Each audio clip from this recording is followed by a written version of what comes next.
What is up again, everyone? It is Crave coming to you with a couple little pro tips for wall breakers.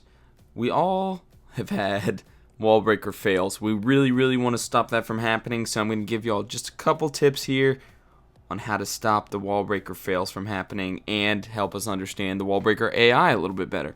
Okay guys, I'm just going to demonstrate here just a couple examples of what wall breakers would do and react to certain things.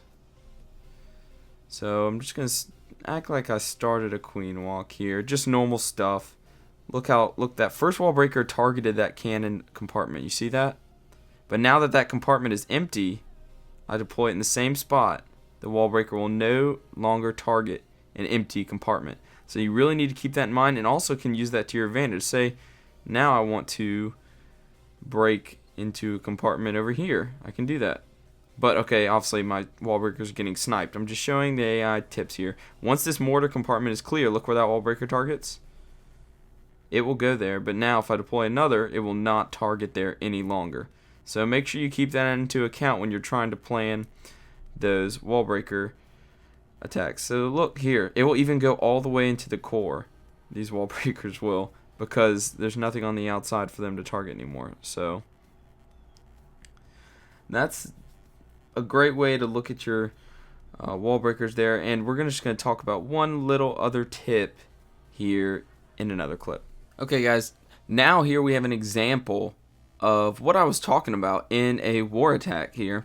Bigfoot going in, and he uses this queen walk, and watch, that mortar right there in that compartment is out of range of the queen, so the mortar is going to stay in there. So as we talked about a little bit earlier, the wall breakers will target that compartment because there's still a structure in it. It doesn't matter what kind of structure it is, as long as there's something, the wall breakers will still target it. And now watch here.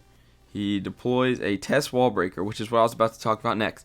Using one wall breaker before you deploy the rest of them is very smart, because one, a lot of people will try to put small bombs on the outside of the walls to destroy your wall breakers, or a spring trap, anything. You really want to send one wall breaker at the wall you want to get to before you actually break through, just in case, because losing one wall breaker there is much better than losing the rest of your 3-4, because you can only bring so many because you've got to optimize your troop space.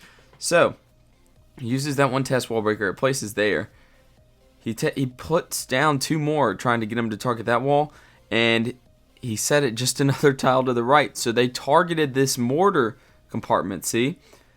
So luckily he had some more wall breakers here, so that is not what he wanted to do, but we know that the reason they did that is because they were a little bit further placed to the right, and there's something in that compartment still, so they still want to target him.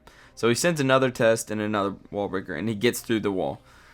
Really demonstrates there for us the true AI of the wall breaker, and also that you want to send those test wall breakers. So if they don't go in the place that you want them to, you can correct it and get them to where you want to go. Because how many raids, guys, have we seen with wall breaker fails? We don't want that to continue.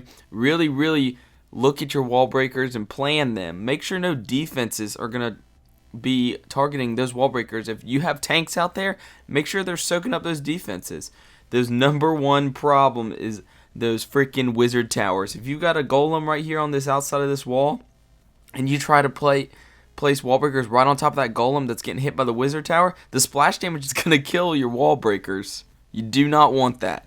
So that's going to be it. Just a couple quick tips for you guys to make sure you can keep improving those raids with small changes. Thanks for watching. See you next time. Thanks for watching, guys. If you want to see our latest arranged war, click on that video on the right. And if you want to see a 60 minion 3-star raid, click that video on the left. Thanks again, guys.